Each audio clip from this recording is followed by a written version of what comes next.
Hey everyone, today's guest is a multi-business operator who is building agency, e-com, and SaaS all at the same time. Duray Pretorius is the co-founder and CRO of Viaduct Generation, a digital agency helping purpose-driven e-commerce brands grow through SEO, PPC, guess what? Now AI-led strategies. He's working on launching a SaaS platform to scale even further. Oh, and he's also a marathon runner, brigade captain, and former Enterprise Nation mentor. Simak, that is such a kind introduction. Thank you so much for having me. I'm excited. You mentioned something about SEO, right? And you also mentioned AI SEO during our pre-call and diversifying your offerings. How are you approaching innovation inside the agency model? So, innovation inside the agency model is essential, right? The reason why people pay us to be their marketing agency is because we are at the forefront of the technology shift. The whole reason as to why people work with marketing agencies, in my opinion, is because they don't have time to stay up to date with the latest SEO trends, with how AI overviews are summarizing all of your knowledge blogs, and now people aren't even coming onto your search. So what do I do now, Duray? They don't have time to strategize and execute on a plan to fix that. So that's why we have to be at the forefront. And Viaduct has always taken that approach, meaning that we have to have both the technology and the people to really enable change. So for us, we are constantly looking to find ways to innovate I almost feel like we have a mini R&D team in our agency. Maybe in 6 to 12 months, we'll actually have an official R&D. Right, fantastic. Is it possible for you to share an example of one of the brands where, don't name them, but you've created significant impact for them after entering the engagement? With Viaduct? Yes. Yeah, so one I can refer to is a D2C charity that focused on doorstep charity collections. And Okay. they brought us in to work on a audit to diagnose everything that was wrong with the website. We laid out a really solid strategy on every single thing that needed to be done. We sat and kind of consulted them through it. So they actually executed on a lot of that, meaning that we weren't even with them on the day-to-day basis. We were essentially ensuring that they followed the recipe to success. 12 months later, they had tripled their organic traffic and they were able to switch off paid advertising entirely, saving them over £200,000 in PPC costs alone. So I don't know what the ROI is on that, but it was a pretty significant change. And every now and then I get a very nice and kind thank you message from the CEO. And it's moments like that that make it all work. What's been your most effective client acquisition channel so far, and how has that changed since you started Viaduct? Our most successful client acquisition channel has been email, cold email. Mm-hmm. Right. When I came in, it was probably like a pay-per lead model, Right. which was very transactional and again didn't differentiate yourself too much. Whereas we wanted to utilize both a podcast and a cold email strategy of getting digital marketing managers and marketing managers along to the Wisebull bridges. So we did that at scale using cold email and then utilizing the podcast as a way of helping them portray a personal brand and helping them share knowledge and insight, and then utilizing their own network to market our services.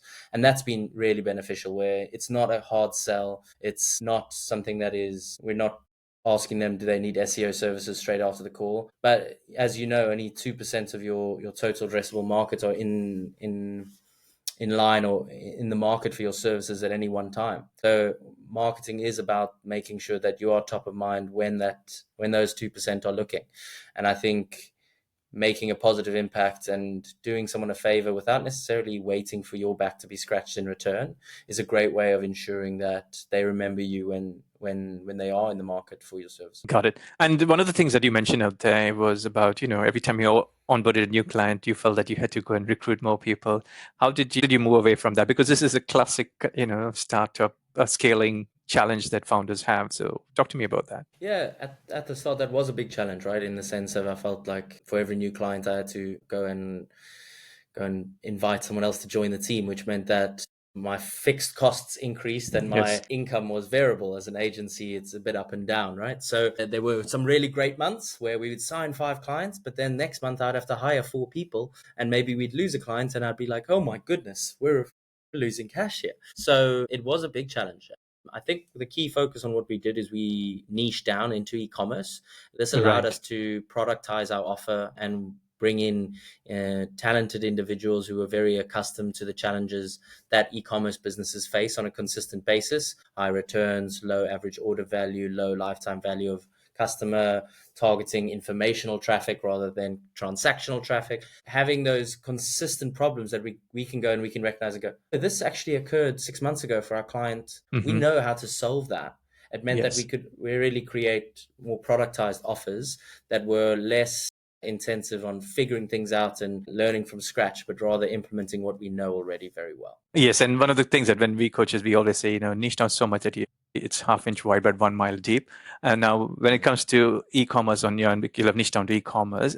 Is there a particular kind of category within the e-commerce remit that you'll operate within, or it's across multiple e-commerce offerings out there? So it's mostly across multiple e-commerce offerings. I think in an ideal world, I'd love to niche down even further into a particular kind of subsector. But I think while the world is almost ever evolving, it pays to focus on what you're really good at. And at the moment, we see a lot of success in kind of that B2B e-com space is a Right. space that we are seeing a lot of success. Also in kind of a lot of restricted marketing sectors whereby brands are forced to spend a lot of their budget on search engines as opposed to paid social or elements like that. So for us, it's across the e-commerce. And how are you getting that message across to that particular segment? So we do a couple of things. We're part of the Better Business Network. We go to and run our own events. We recently ran an event with Young Epilepsy, focusing on digital marketing for good.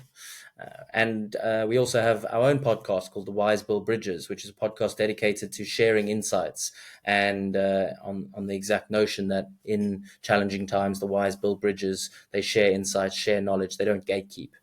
So we try and find marketing avenues that are impactful both for people that want to improve their knowledge of SEO and digital marketing, but also find ways to give back to the community. Great. And for founders listening in who are about to start off on their journey, right?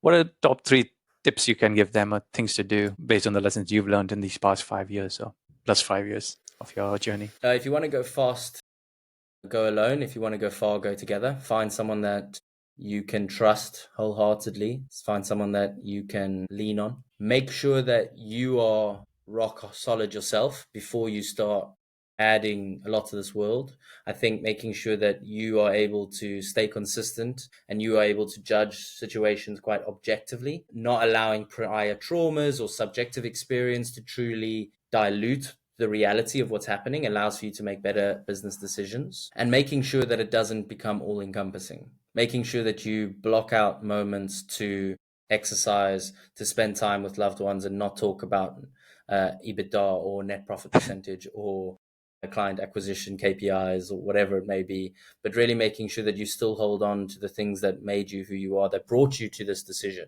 Making sure that you carve out time to stay consistent to that is important, and to not lose yourself in the whole process, because it's tough out there. It's not in the market's not an easy place, and founder mental health is something that is important. We have to be really selfish with it, and we have to guard it. So I'd say making sure that you protect your mental health and that you stay true to the things that bring you joy in your life is very, very important. Amazing. I love the last part. How important is that mental fitness for you? It's the whole reason. It's the whole It's the whole reason as reason. to why Good. I do this. I do this to have more freedom. I run Viaduct so that I can work with who I want, that I can support businesses that are making a positive difference in the world. So the freedom to work when I want, with whom I want, is the entire reason as to why I do this. So if that isn't leading to a more fulfilled and happy life, then I'll just go get a job as a sales manager in a tech firm, Yes. But for now, I'm very happy. It doesn't come without sacrifice. It doesn't come cheap, but it is undoubtedly worth it. You've got your hands in agency, D2C, and SaaS. What's your operating philosophy behind managing multiple ventures? Talk to me about it. I think it's pretty easy to get overwhelmed in those instances. Mm-hmm. At the start of the day, I'll plan out my 3 most essential aspects that I need to get done. And I will always adhere to a pretty strict exercise regime where I have to start sweating in the morning, or I have to put my body through a bit of stress in the morning, because if I don't take that proactive step, then the world puts stress on me. So in terms of how I balance it, I make sure that I'm in a really strong mental space where I've dictated the start of my day. And I've got my 3 goals that would make this day successful. And then when the chaos of the day evolves, as long as I nail those 3 things and I've done my sweating for the day, then I can sleep. And talk to me about Viaduct Generation.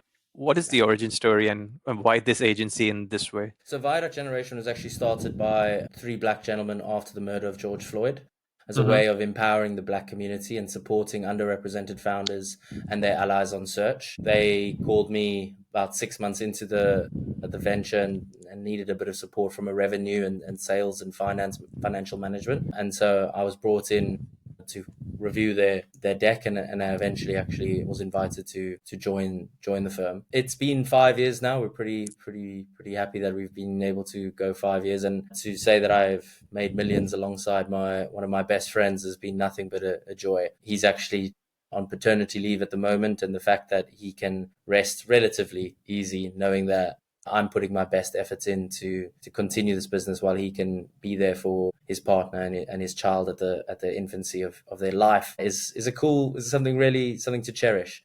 So I think for me, the fact that I was able to do this alongside my friend makes it incredibly worthwhile. What is that kind of mix between you and Fabio? Fabio and I move. Fabio is fantastic as a innovator and a creator, and someone that will head first into a challenge. There needs to be some systems built off the wake of that that I'm quite good at implementing. So if he is the person that you will follow and charge into battle with, the person that you will wake up and go, you know what, I'm happy to go and work alongside Fabio. I'm the guy making sure that the invoices are sent out, that the contracts are tight, that we have been paid for the work that we're about to execute on, and our pensions are in order. So I'm often doing a bit of the cleaning up, but together, I think we make a really solid team. I love it. And let's talk about your team, right? You've got a distributed team across South Africa and the UK. What are the biggest advantages and also challenges of that setup? We used to have a team in London, about 16 people, big in London. And we found that was brilliant in the sense of like the camaraderie and the team environment that we could create and foster. It also meant that knowledge share was really good because I could be like, hey, Simak, do you want to just come over here with your laptop and we can talk about this client? Whereas operating in a remote environment means that knowledge share isn't there. So some of the things that we've like implemented is daily check-ins from the team in terms of what is the key and most important thing that they get done that day. We do weekly calls on a Monday, weekly calls on a Friday, like a stand-up to kind of go through what it is that they're working on and to just create and foster that environment of over communication. I think that allows us to at least come close to the benefits of working together. The benefit of that remote team is that we do get to access a global talent pool. We do get to focus on really supporting our clients with the talent that's going to make the most significant impact, not necessarily the talent that's the most convenient to get to the office. And that, I think, was quite a critical factor as to what happened to Viaduct at the start of our journey. We really struggled because at the start we had an inability to scale. It felt like for every client I brought on, I had to hire someone. And I was stuck between this rock and a hard place because the people that get you from A to B aren't necessarily the people that are going to get you from B to C. And it was that realization and going that it's the people that got you from A to B mean so much to you. You really care for them. They've done so much to get you to B. But if you're going to try and get to D, E, F, then you have to be conscious of the fact that very few people are with you on that entire journey, and that's okay. That brings me to, in terms of your team or the company itself, given you're distributed, what is Viaduct Generation? What's the culture in Viaduct Generation? I think the culture is one of real respect, both parties, really clear expectations on what is required and what the expectations are on both parties. And it's also one of open communication. Regularly, we have these employee engagement surveys that I think are more common in global organizations or much larger organizations. But we've done it for years now in terms of once per quarter, just sending out a survey to our team to understand where they are at, and how closely their role fits their expectations and what things are challenging for them. And we try and make VG into a positive like channel that they can grow and collaborate and that they can get better. So I think in terms of the culture, if you had to ask me to define it, I'd say it's a creating an environment whereby individuals can flourish as part of a team. How are you actually training your team to use AI intelligently and also not using it blindly at this level? Yeah, I think that's a really, really good question. I think in terms of the way that we utilize AI, it is taking a more humanistic approach and making sure that we have human judgment intertwined within it, rather than just leaving AI to hopefully do a great job, but really making sure that we're guiding AI and training AI to make the most significant difference for our clients. The key aspect that I've identified is finding avenues where manual work is being done on a consistent basis that does allow opportunity to automate and to improve diagnostics and to improve processes. The problem, I think, is where we take a bit of a scattergun approach to AI.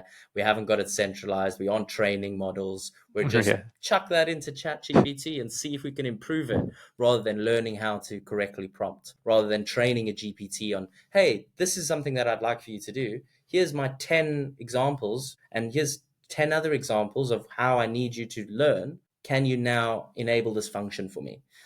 Taking that approach is in my opinion going to really make a difference in the long run. All right, let's talk about yourself, right?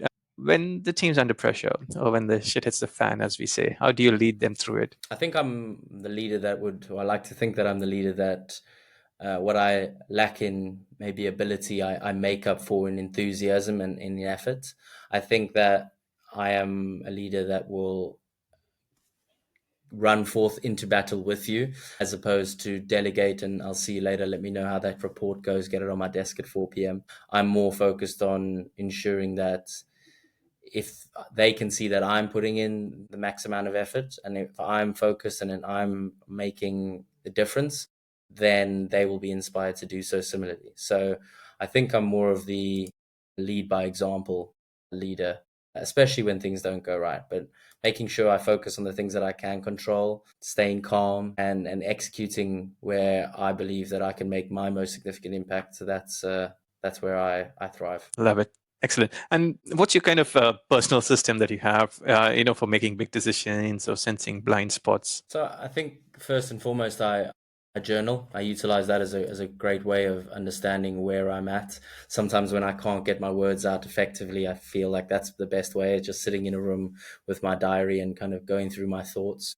Then utilizing that and reaching out to my close network and going, these are my options, this is where I'm at, and this is how I currently feel, to get their impact or their consideration on what they think is right. And sometimes I'll look for an answer, and sometimes I'll push my network to what do you think is the best option here?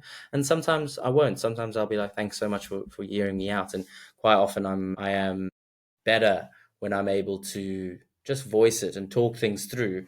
And I go, oh, well, it's obvious what I need to do here. And I'm able to then go and execute on what I think is the best. So I think it's about making sure that I understand my options to myself and really narrowing that down by writing it down. I find that that's incredibly cathartic, and then voicing it to my close network before ultimately making a decision. Yeah, that's amazing, right? Journaling, I think people underestimate the value and the power once you start writing it down, and when that connection is made between the hand and the brain and what things actually come across. And now you mentioned about your inner circles. Talk to me about who's in your inner circle, the people you go to when things break down. Obviously, Fabio is there. I get that. Who else is part of your inner circle? So my fiance is a big part of that. She's the rock that keeps things steady when times is she part of the company? Challenging. She's not. No, external. But, okay. Yeah, she's external, but she is extremely kind. And when moments where I find it challenging, it's always wonderful to know that I can come back and rely on that consistent kindness from her.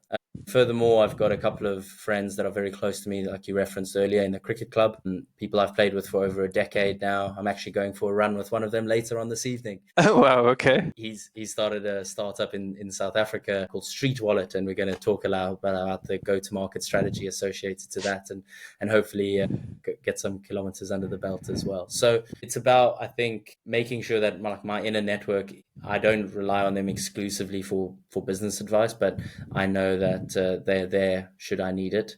And there's a number of people within the cricket club that I can go to that have seen me go from a young boy doing his GCSEs, not even being able to buy my first pint of beer when I got my first wicket for the club because I was under 18, to now 30 years old, having run Viaduct for the last 5 years. So they know who I am, and they'll help me make sure I stay consistent to that. That's great. And talking about cricket, you're running a company, training for marathons, and captaining a cricket team, right? What keeps you grounded through all that? I highly recommend not doing that. You I do am it, okay. injured, tired, overwhelmed. The cold plungers, to be honest with you, Sumak, they keep me grounded. It means that, I don't know. I recently read a book that talks about the value of doing nothing and the value of the days that we have on this earth, whereby sometimes, I don't know about you, but when I see that availability in my diary, I'm like, how do I fill that? What Right. can I be doing? So at the moment, the challenge and the big challenge that we face when building Viaduct, especially in the early stages where we explicitly were looking to support businesses led by underrepresented founders, quite often they didn't have the access to capital or the access to network or the access to Yes. information that allowed them to invest in something almost as enterprise as SEO, as luxurious as SEO. Hey, SEO is expensive, time consuming, and there's no promises. Want to buy it for £5,000 a month? It's a hard sell. It's a really Yes. hard sell. But if I was able to provide a technology for £50 a month that could nail down certain aspects of your business, that could really improve some aspects of your marketing, to broaden the amount of keywords that you rank for, to bring new people to your website, and to bring customers back in and bring them back again and again for a more manageable fee, and something that I can systemize and process and build, then I can really reach the masses. So I think that we try and do business really transparently and directly. And sometimes that can, especially to a British audience, that can come across as a very passionate Spanish man and a direct South African man can create quite an interesting dynamic. But we do bring enthusiasm and we do bring directness to any client engagement. Amazing. That's a wrap for today. That's a pod. Duray, great having you on the show today. Thank you very much.